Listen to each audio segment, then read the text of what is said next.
Hey everyone, welcome to Tour Validated. My name is DJ Lantz and I'm joined by a very special guest, 23rd ranked golfer in the world and a man who is trending up the ranks, Mr. Max Homa. Today we're going to talk about how he prepares for a major. We've got a big one next week, the 122nd US Open at Brookline. Max, how do you prep for it? We have to prep for a lot of tournaments on your off week at home. Majors are a little bit different.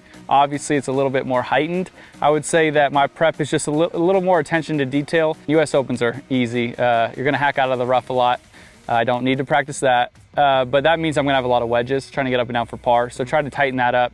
I try to be a little bit more creative with my shots around the greens. The greens are gonna be firmer because it's the US Open. So shots with a little more height, a little more spin, things of that nature. But yeah, like a couple weeks ago when we played the PGA at Southern Hills, I hadn't been there before, but I did some research, asked, you know, what's going to be important here. They said, you know, a lot of mid to long irons. So just almost just adding a bit more of that to the practice schedule.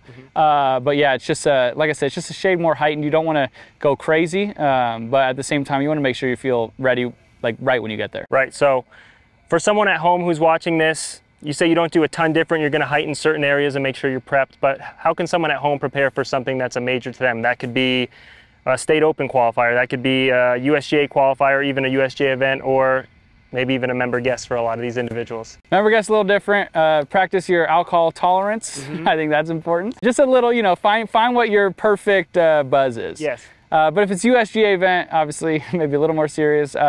But yeah, honestly, if you're playing even like a money game at home against your buddy, maybe go to the range, a couple tee shots you don't love, replicate it in your head, pick a tree on the left, that's the left water, on the right, that's the right edge of the fairway, practice that shot, just so when you get to that hole, you feel comfy. That's what we're doing at home. That's what I plan on doing. I'm gonna hit a few shots with long irons, just like tee shots, and I'm gonna build a fairway, make it harder than it actually is, just so when I get to that certain shot, I'm going to feel like I at least put a little bit of time into that. I should feel a little bit more comfortable. Right. So looking at it in terms of what you're doing in regular tournaments, as this, I guess you could say regular tournaments, but they're still big. You're winning those. You're doing things right.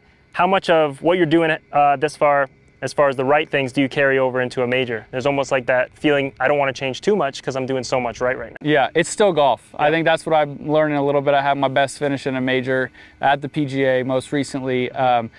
I actually talked to Danielle Kang, who, you know, I kind of vented her. She had mentioned something about the major, and I was like, you need to give me some advice. And she's like, you know, just don't overhype it mentally. So I think a lot of it does come down to your mind. The hole's still the same size. Course is a little harder, but I mean, we play some hard golf courses. So try to take that. I don't like saying treat it like a normal event, but mentally just being a little bit more on that.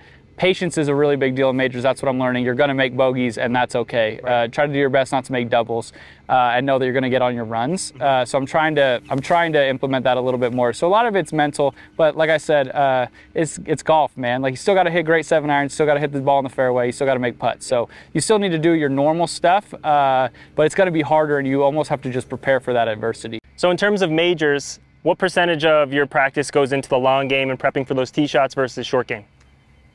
It definitely feels like short game's big at the US Open. Right. Putting, it just feels like that's what kind of gets the job done. For me, I don't change too much of that aspect going into majors. I've fortunately been very consistent for the last 2 years with my ball striking, so I don't put as much time into like the mid irons and the driver, just because that's kind of been like the staple. I make sure that I pay some attention to it, make sure the good's still good. But for the most part, I definitely overhype the chipping, bunker game, and putting, especially inside 10 feet putting. So, but that's kind of what I do for most events. Again, your practice goes back to knowing you as a golfer and what you struggle with and what you excel at, and making sure that you're shaping practice to keep what you're good at good, but make sure that you're doing some extra work to get the bad stuff a little bit better. So are you someone who prefers the course where it's like a run and gun and bunch of birdies, or do you like harder the better? I like harder the better. I think it separates. Whether that means I play great or not, you know, kind of doesn't matter to me. I think it's more entertaining. You get the right winner, especially at these majors, man. You get the guy who plays the best golf. And I think that's cool. And I think when my game is going well, ball striking typically plays when it comes to hard golf courses. And again, that's where I think I'm above average. So I like when it's like that. I like when it's firm. I think it requires more solid golf shots. So I just think it presents the best winner and the best test. And you got to feel when you're striking as well as you are, and now the putting is really falling into place with the things that you're doing. Last week, setting the PGA Tour record. So you didn't miss a putt inside of 10 feet for the entire Sunday, which is amazing, and you broke the PGA Tour record, 99 putts for an entire tournament. You got to feel really good going into the major, so we look forward to seeing you out there. We really appreciate your time, and make sure to stay tuned. We've got another segment coming about putting specifically. He's going to tell us how he's been making so many putts and what he's been doing right and the changes he's made. So we appreciate you tuning in. Thank you for being here, and good luck next week. Thank you.